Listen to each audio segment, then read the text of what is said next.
Good day at day good mga ka-JT sa kalam at magandang gabi po pala sa inyo. Ngayon nga pala, November 28 ay kami umalis ni Pinsan Gino at Parin Darwin at Pinsan Elmer. Kami po ay may siyempre gagamit ng pinagbabawal na teknik pero ang target po namin ay new highest point sa may Tinok ba yun? Timok. Basta sa may papuntang Benguet din po, Cordillera mga ka-GT. At dito nga pala kami sa PITX. At sa Sinamampalad naman po kami. At hindi po kami nakapag-book ng mas maaga. Ang dami po kasing papanik ng Storm City mga ka-GT. At ayun po ang napabook namin na alas 3. Kaya ang aming planong i-one shot ay hindi po namin na i-one shot. At ayun po, waiting na po kami sa bus namin for 3 a.m. At habang waiting namin dyan yung bus, at syempre, nung dumating po mga ka-JT, ayan, makikita nyo naman po yung bus na sasakyan namin. Deluxe po yan, deluxe. At syempre, alas 3 po kami nakaalis dyan. At inumaga na po kami nang dating sa Baguio. Kaya ang naging ano namin, kung hanggang saan lang kami makakarating mga ka-JT. At ayun po, syempre, ang una po namin pupuntahan ay highest point, pero ang target po namin ay new highest point. At ayun, pagkarating po namin ng umaga sa Baguio, eto na po tayo, Burnham Park, hanap lang po ng kainan dyan at mga ka-JT. At syempre, hindi maaaring magpapakit, medyo malamig po, nakita nyo naman po, bike packing. Shoutout nga pala po sa mga nanonood sa akin at sa mga sumusuporta at mga naniniwala, maraming salamat po sa inyo at sana po i-follow nyo pa po ako mga ka-JT. Ganito lang po tayo pero talagang ganito na tayo. At ayan, Burnham Park po kami dumaan at syempre ano tayo, galing-galingan. Ako po nauna dyan. Pero syempre sunod-sunod lang po sila dyan. Ang plano po talaga namin ay new highest point sa may Tok. Mas malampas pa po, higit sa 100 kilometro. At nung pagkakain po namin dyan mga ka-GT, dumiretso naman kami papunta na Trinidad. At shoutout nga pala kay Ate Jing at kay Joshua at sa isa kapatid mong babae. Habang nagme-mekos-mekos kami dyan at nag-regroup kami dyan mga ka-JT, tapos pagka-regroup namin, daan kami sa Burnham Park at ayun, dami nagsusumba. Lampas-lampasan lang po kami dyan at dumano kami sa may harapan ng Good Taste, tapos ito po kay na Marge, yung kapihan po ni na Marge at diretso lang po tayo dyan at ayun pa yung Burnham Park. Dito naman po sa pupuntahan namin, kailangan nyo po mag-ingat. Ang iingatan nyo po dito ay mga bus, lalo po yung mga nabiyahe dito. At yan nga pala po ay naghanap kami makakainan namin, almusal. Pero ako, bloated na po ako sa tinapay. At ayun mga ka-JT, paglampas po namin dyan sa Burnham Park na yan at pagkakain po namin ng almusal dyan ay dumiretso na po kami ng papuntang La Trinidad. Kasi po doon po yung daan papuntang Atok Benguet. At hindi po namin matarget yung new highest point kasi gagabihin po kami. Kaya napag-decide po kami, makikita nyo na lang po kung hanggang saan. At pakasarap pong dumaan po talaga dito sa papuntang Atok Benguet mga ka-JT. Maraming lugar po na hindi ko po alam dito mga ka-JT kaya pasensya na po. Basta ito po, Burnham Park po ito. Papaling na po kami dyan ng La Trinidad at pagkakain po namin dyan ay yun nga po sa La Trinidad kami dumaan. Makikita nyo po yung arko ng La Trinidad tsaka yung pinagpipicture na mga bahay-bahay na makulay mga ka-JT. Dumaan kami doon tapos dumaan kami sa La Trinidad Public Market at saka yung municipal nila at sa may at sa Kapitolyo nila ng Benguet mga ka-JT. At mekos-mekos lang po tayo dyan. At ayan po yung sinasabi ko sa inyo.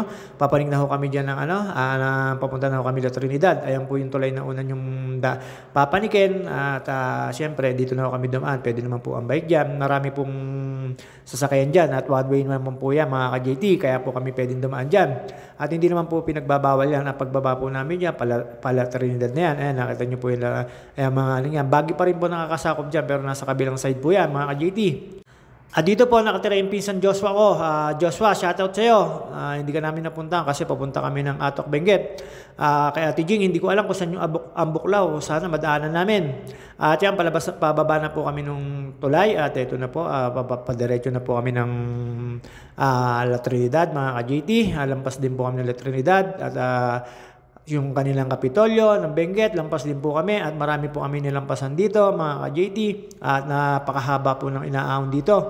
After po namin sa La Trinidad at dun sa may Kapitolyo, nagsimula na po dun yung pag-ahon namin hanggang sa dire-diretso lang po ilang kilometro na siyempre medyo malamig at mga ka-JT kinaya naman po at nakarating naman po kami ng new point sa tamang oras at ayan, andyan na po kami sa arko ng La Trinidad mga ka-JT.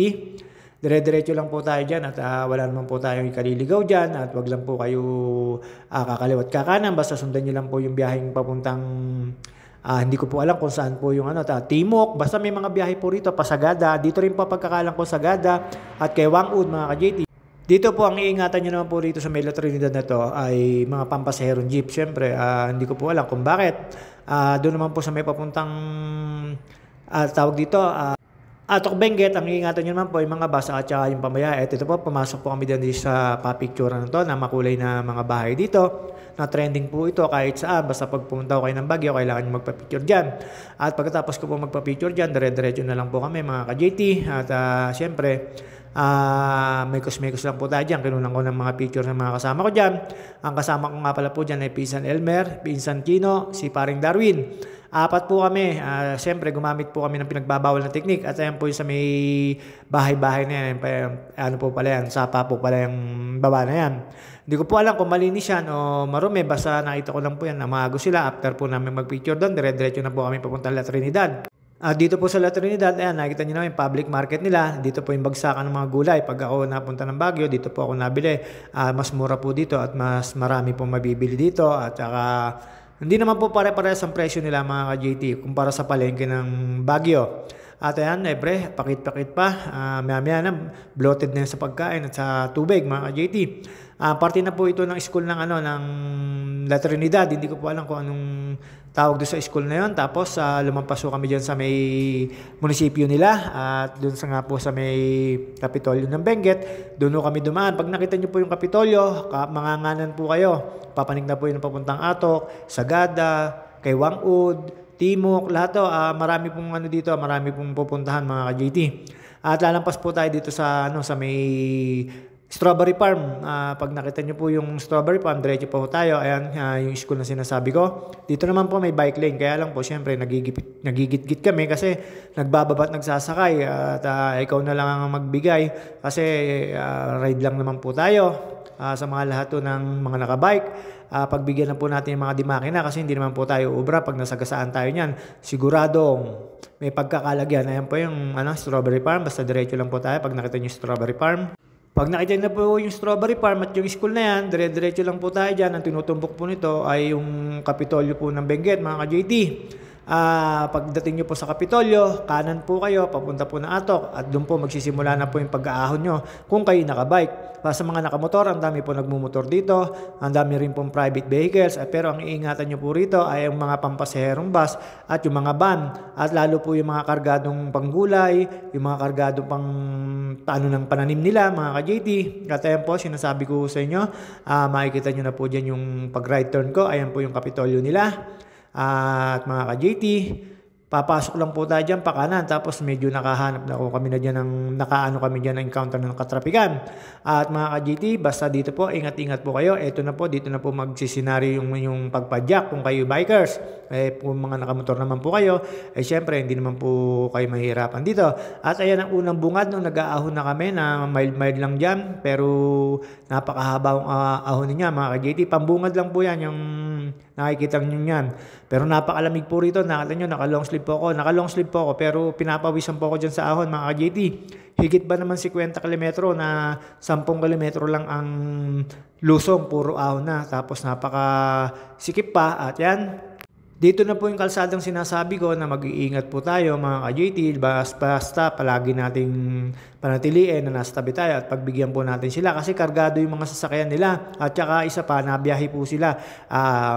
Pero pagka naman po pinagbigyan nyo, re-respetuhin din naman kayo mga ka-JT. At mahaba-habang ahon po ito, nakita nyo naman po, napakaganda po dito. Diyan po medyo may kainitan pero dama rin naman po yung lamig na humahampas sa mukha mo. At mga ka-JT, napakasarap po rumay dito kaya po binalikan namin ni Pinsan Gino at ni Pinsan Elmer. Pero meron pa po kaming balak dito sa new highest point mga ka-JT sa Timok daw. Hindi ko po alam kung anong lugar yon. At ayan, nakamas na po ako, medyo mainit lang po kasi syempre ang pace, yan na nga lang po ay pinag-iingatan ko, yun na nga lang po ang meron tayo. At mga ka-JT, nakita nyo naman po, nakabag tayo. At sa mga nanonood sa akin, shoutout sa inyo, ay mga kasama ko, pangarera na.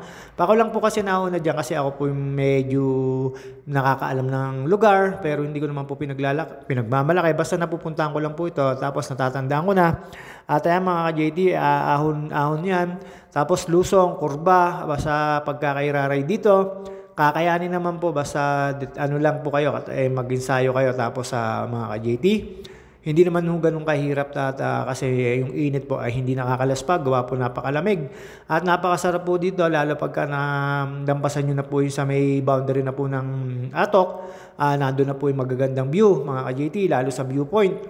At hanggang dito nga lang po ako nagiging masaya. At ayan po, nakikita nyo na po yung mga parting medyo napakaganda na. Nakakalayo na po kami dyan. At dadaan tayo dito sa yung danger na daan, yung Halesma tunnel, mga ka-JT, half tunnel, napakaganda po doon. At ayan, makikita nyo naman po yung mga viewing dito. At dito po ay kalimitan na daanan namin ay may pag. Lalo sa viewpoint, hindi kami magkakita sa dami ng pag po at hindi makita rin po yung magandang view. At ito po ay papunta rin po sa Mount Pulag, mga ka-JT, kay Wanod. Marami pong ditong pupuntahan at marami ka rin po ditong pagbibyuhan at pag-anuhan ng IG, kung ano man. Basta napakaganda po rito mga ka-JT at yun nga lang, sacrifice po pag nakabike kayo. Pero pagka naman hindi kayo nakabike, okay lang po. Marami po akong nakikita rito mga nagmumotor, pero kami siyempre ang gusto ko kahit meron tayong motor na karag-karag, mas masarap po magbike mga ka-JT. Good for my health at ewan ko kung totoo nga po yun, basta maganda raw po sa katawan itong pagbabike na to. Sa mga nanonood sa akin at nagpa-follow, maraming salamat sa iyo. Sa inyo po, sa iyo joke lang po, pasensya na po, tao lang po, nagkakamali. Maraming salamat po sa inyo mga ka-JT. Sa mga followers at sa mga nanonood at mga sumusuporta at lalo po yung mga nagtitiwala. Basta dyan lang kayo, dito lang po ako. Basta ito po hanggat mayroon po akong gala, mag-upload lang po ako na mag-upload. At dito po mga ka-JT, napakaganda na po ng lugar na to. Medyo nasa taas-taas na kami pero wala pa po kami sa kalahati niyan. Pero napakaganda naman po nung view. At dito po wala akong nakita na landslide at siguro hindi na-apektuhan ng bagyong Christine mga ka-JT.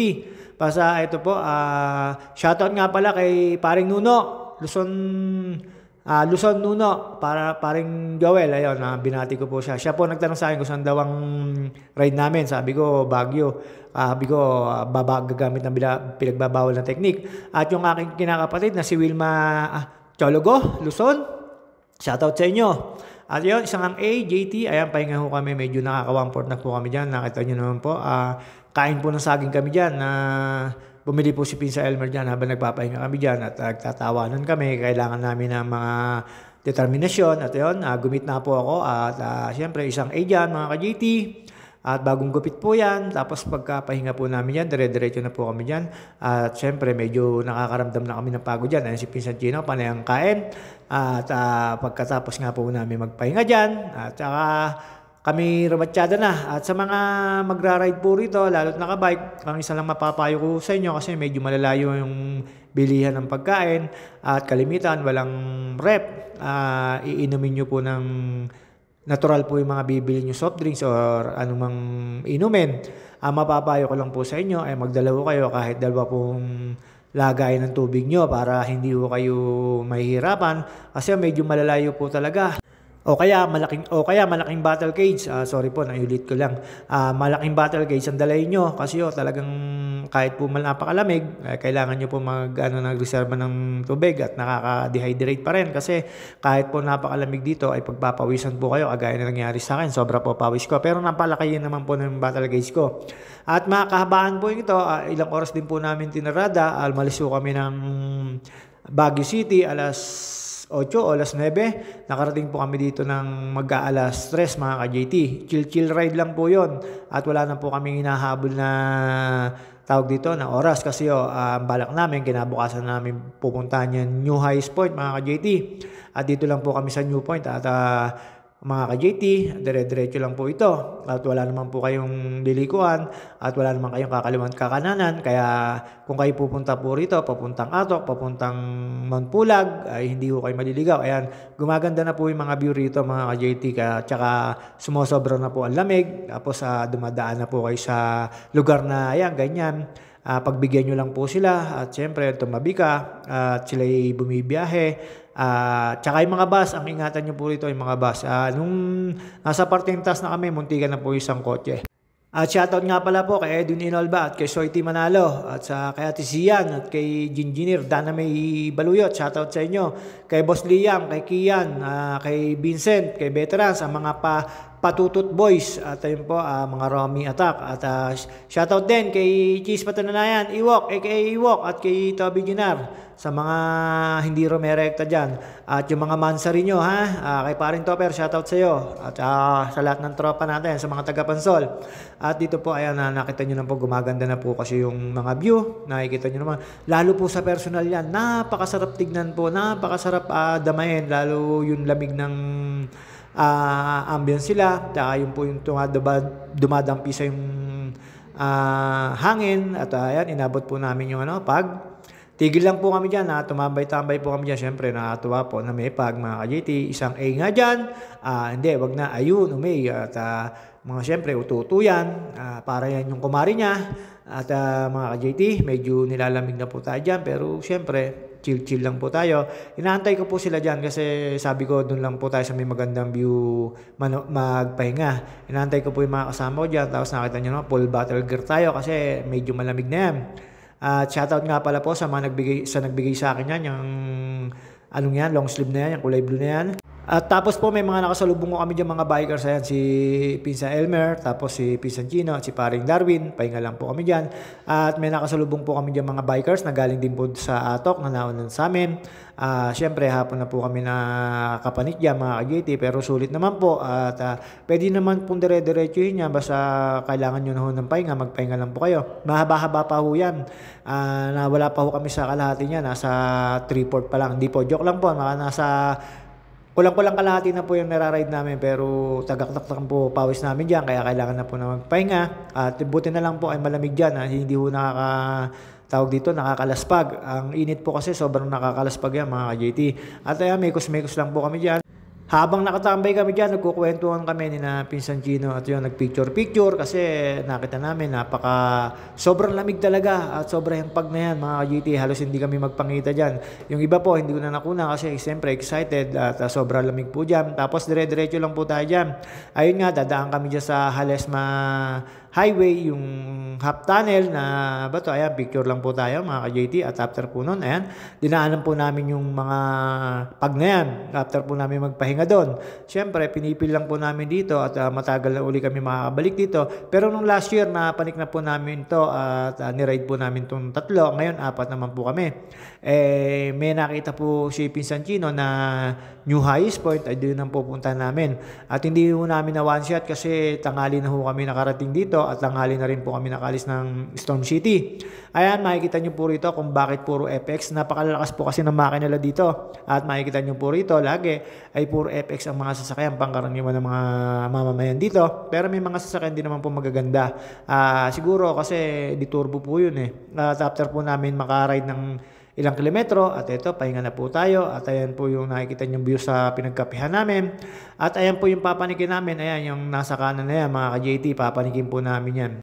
Nagpahinga lang po kami dito at nagmilo, ayan po yung papanikan namin, nakikita nyo po yung kotseng puti na yun, napakataas pa po nyan, dire-diretso lang po kami dyan pero napapalapit na ho kami, siguro mga 15 kilometers na lang po yung ahon ng aahonin namin para makarating na po kami ng Atok Benguet mga ka-JT. At ayan po mga ka-JT, pag nakita nyo na po yung mga bato-bato na yan, napakaganda na po niyan, mga rock formation na yan, dadaanan nyo yan. Tapos ang kaliwa po niyan ay overviewing ng mountain.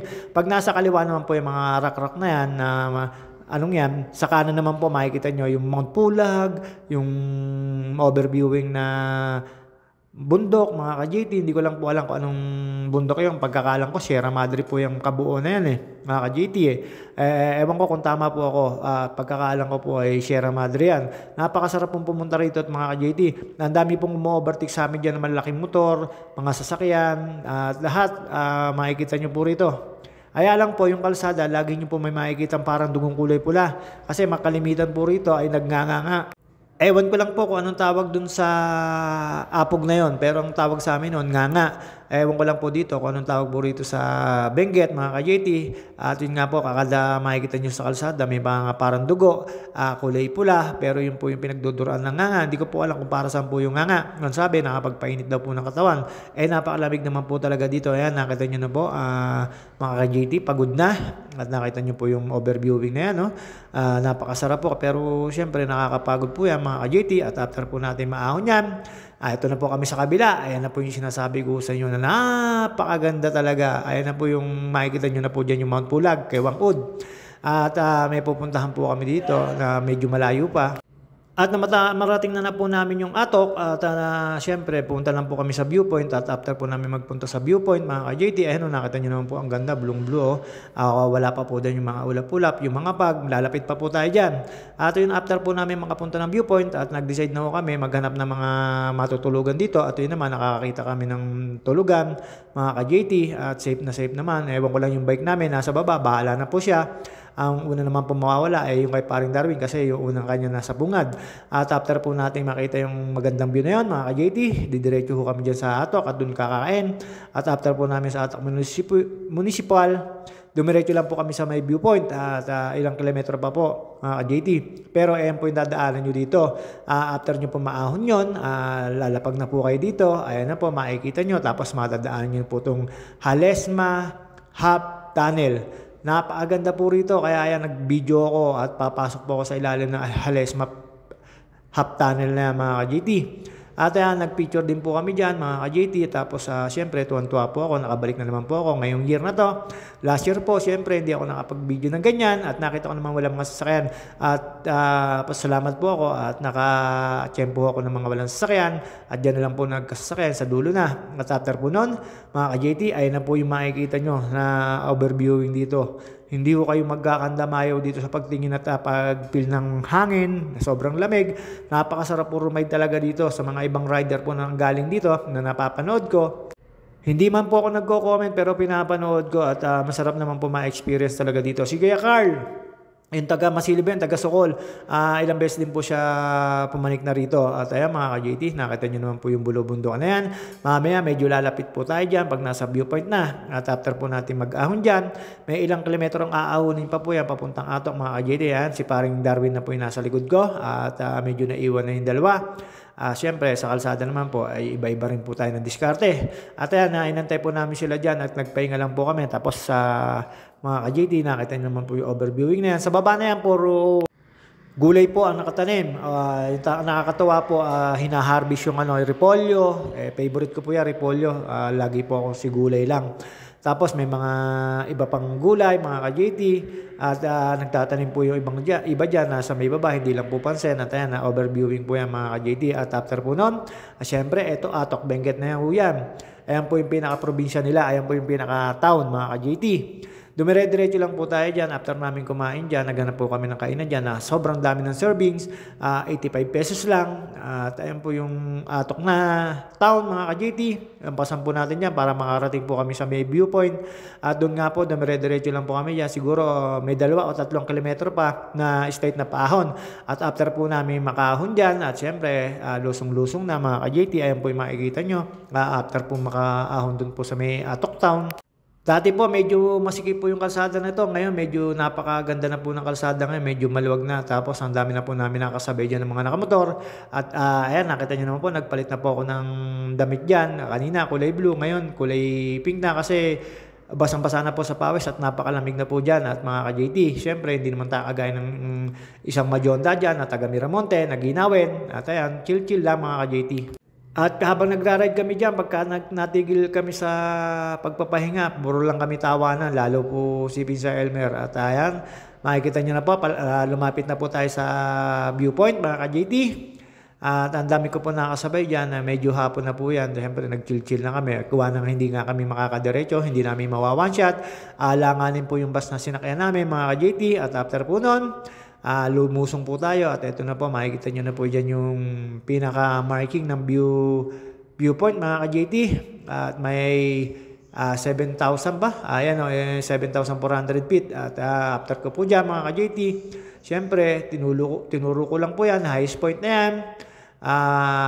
Atok Benguet. Tapos na po. Tapos ayan, dumiretso po ako doon sa kabila para sa may highest point, parang tambayan or view deck mga ka-JT. At nakita ko po doon na sobrang ganda po at tanaw po dyan yung lugar po ni Wangud. Pag sabi lang po sa akin nung nandyan, tinuro lang po, hindi ko lang po alam dyan kung alin po dun yung bundok na yun mga ka-JT. Kasi maraming bahayan po. Tapos inabot ko po dyan yung pag po, syempre mga ka-JT, tuwan-tuwa po tayo. Napa-AA po tayo dyan. At mga ka-JT, ayan, medyo kukunti lang po yung umano kasi hapon na. At may nakasabay akong babae at hindi ko po kilala. Tapos nandiyan po yung bike ko. Siyempre magbibideo po ako mga ka-JT. Kaya lang pumunta po sila. Siyempre nag-excuse muna ako. At ayan po, diyan po tinuro ni ate kung hindi ko po alam diyan kung alin yung kay Apo Wangud dyan. Pero napakalayo pa raw po niyan. Tapos pag diniretso nyo po yung highest point na yan ay papunta pong Sagada at yun nga yung pupunta namin yung highest point at sana marating namin bukas at nag-decide na ho kami dyan na maghanap na kami ng aming tutulugan at alanganin na po at medyo may kahabaan pa ho yun at nag-decide na kami na dito na matulog sa Atok Benguet mga ka-JT. At after po nyan mga ka-JT, nakikita nyo po yung sa mga lahat na nanonood sa akin. See you on my next vlog. Ito lang po tayo, JT Sakalam. Ingat po tayo sa lahat ng mga bagay at lalo sa labas na pag umaalis-alis tayo mga ka-JT, lagi po tayo sa babus mga ka-JT.